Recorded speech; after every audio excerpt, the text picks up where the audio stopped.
नाज़रीन, जम्मू कश्मीर में सरकारी ऐलान के बाद आज सुबह से ही 215 स्कूलों का इंतजाम संभाल लिया गया है, जो ममनुआ जमात इस्लामी और फलायाम ट्रस्ट के ज़रिए इंतजाम थे। इस दौरान वज़ीर तालीम सकीना यतू ने फलायाम ट्रस्ट के स्कूलों की इंतजामी कमेटियों के हवाले से एक बड़ा बयान दिया है। ये जो बदकिस्मती से जो ये लोग अफवाहें फैला रहे हैं कि एजुकेशन डिपार्टमेंट में ये जो है FAT स्कूल्स उनको टेक ओवर किया है, लेकिन मैं इसको क्लियर करना चाहूँगी। हमारा जो प्रपोजल था वो ये था कि ये जो 215 स्कूल्स थे जिनकी आज से 8 साल 6 साल पहले CID वेरिफिकेशन नेगेटिव थी और इसलिए इन स्कूल्स को लावारिस छोड़ा गया है। बार बार बच्चे आते थे, लोग आते थे और ये बच्चे जब इनका बोर्ड एग्जाम होता था उस टाइम इनको बहुत दिक्कत आ जाती थी। इनको कोई फॉर्म जो है वो भरने के लिए तैयार नहीं होता था और बोर्ड इनको लेने के लिए तैयार नहीं होता था। एजुकेशन डिपार्टमेंट ने फिर एक फैसला किया था कि इनके लिए जो है नियरेस्ट प्रिंसिपल जो है वो फिलहाल लुक आफ्टर करेगा इन स्कूल्स का, जिन में 51,000 कुछ बच्चे जो हैं इन स्कूल्स के अंदर पढ़ रहे हैं। बच्चे भी वही रहेंगे, टीचर्स भी वही रहेंगे और स्ट्रक्चर भी वही रहेगा। सिर्फ नियरेस्ट प्रिंसिपल इसको लुक आफ्टर करेगा। तब तक जो इनकी मैनेजमेंट कमेटी बनी थी वो इस सरकार से पहले एक्सपायर हो चुकी थी वो मैनेजमेंट कमेटी, लेकिन हमने सोचा जब तक मैनेजमेंट कमेटी बनेगी उसकी CID वेरिफिकेशन आएगी तब तक नियरेस्ट प्रिंसिपल्स इन स्कूल्स को लुक आफ्टर करेंगे, वो देखेंगे तब तक, ताकि बच्चों का जो फ्यूचर है उसकी सेफ गार्ड के लिए ये कदम उठाया गया था। ये हमारा प्रपोजल था, लेकिन जब ऑर्डर आया, ऑर्डर में कुछ और डाला गया कि DCs मैनेजमेंट कमेटी बनाएंगे और भी कुछ चीजें आई हैं जो हमारा प्रपोजल नहीं है। उसके बाद जब मैंने ऑर्डर देखा, मैंने उसी वक्त सेक्रेटरी को अपना प्रपोजल अप्रूव्ड नोट भेजा है। मैंने कहा ये अप्रूव्ड नोट है, इस अप्रूव्ड के नोट के मुताबिक जो प्रिंसिपल्स को लुक आफ्टर करने के लिए कहा गया था और 3 महीने के बाद इस ऑर्डर को रिव्यू करने के लिए भी उस प्रपोजल में लिखा गया था। तब तक मैनेजमेंट कमेटी बनाई जाती और मैनेजमेंट कमेटी वेरिफिकेशन के लिए जाती और फिर ये स्कूल्स जो है वापस उनके हाथ में दिए जाते। सिर्फ प्रिंसिपल्स तब तक लुक आफ्टर करते जो नियरेस्ट है, लेकिन ऑर्डर में जो DCs कुछ और चीजें मेंशन की गई, लुक आफ्टर वो हमारा टेक ओवर वो एजुकेशन डिपार्टमेंट का एज मिनिस्टर मैं कहती हूँ सकीना यतू का प्रपोजल नहीं है। मैंने जो अपना अप्रूव्ड प्रपोजल है वो मैंने उसी वक्त सेक्रेटरी एजुकेशन को भेजा है। मैंने कहा ऑर्डर इसके मुताबिक आना चाहिए, लेकिन ऑर्डर इसके मुताबिक नहीं आया हुआ है। इसलिए मैं उन लोगों को बताना चाहती हूँ जो इसको इस वक्त बड़ा चढ़ा के पेश करते थे, जिनके दौर में ये CID वेरिफिकेशन नेगेटिव आई थी, उन्होंने बात नहीं की, तब वो मिनिस्टर थे और उन्होंने कुछ आवाज नहीं उठाई और आज बेबुनियाद वो अपनी आवाज बुलंद कर रहे हैं, ड्रामा चढ़ा रहे हैं। और इतने बरसों में इन्होंने इन स्कूल्स के लिए, उन 51,000 बच्चों के लिए कोई बात नहीं की।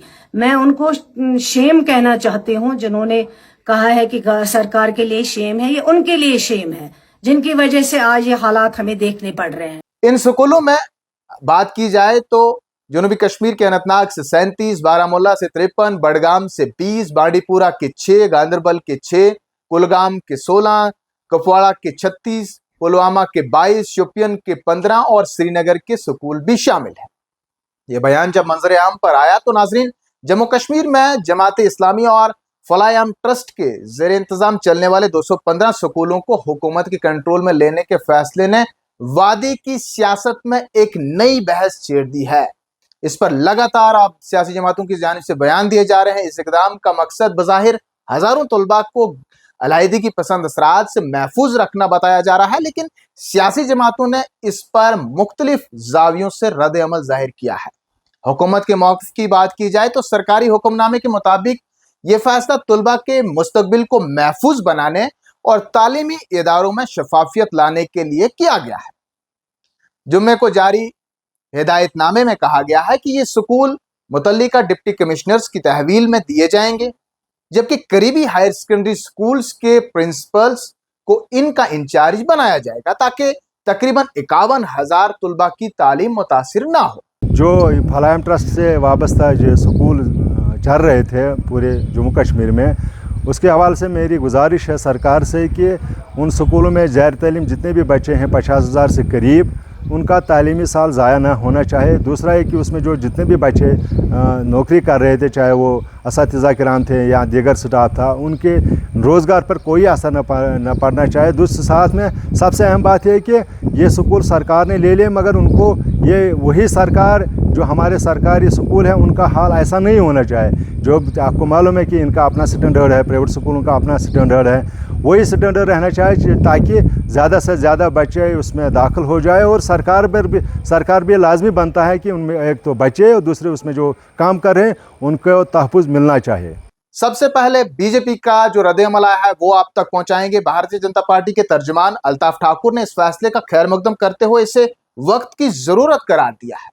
ان کا کہنا ہے کہ حکومت کے اس اقدام سے ہزاروں بچے علیحدگی پسند نظریات کے اثر سے بچ سکیں گے.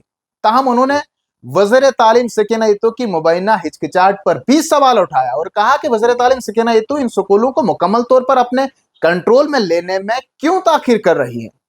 کیا وجہ جماعت اسلامی کو ناراض نہ کرنا ہے یا کوئی اور؟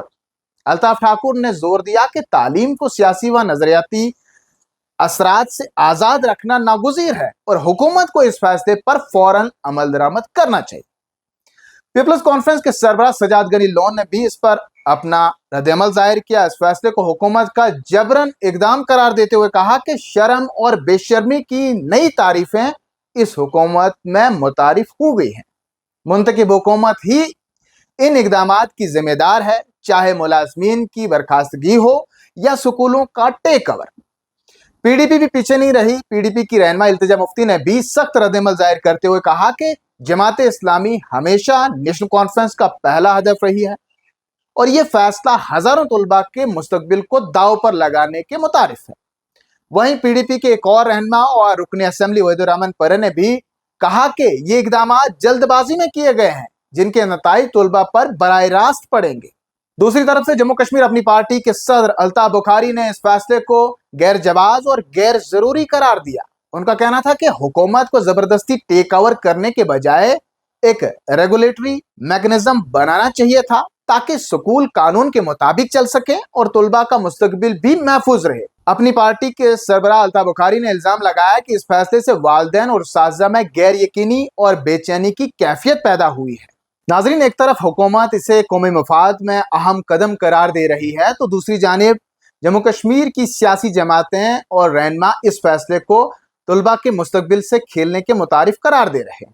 اب دیکھنا یہ ہے کہ حکومت اس فیصلے پر کس طرح عمل درآمد کرتی ہے اور کیا واقعی یہ قدم طلباء کو ایک محفوظ اور مثبت تعلیمی ماحول فراہم کر پائے گا یا سیاسی اختلافات کے بیچ یہ معاملہ مزید پیچیدہ صورتحال اختیار کر لے گا. مزید اپڈیٹس کے لیے آپ بنے رہیں کشمیر عظمیٰ کے ساتھ.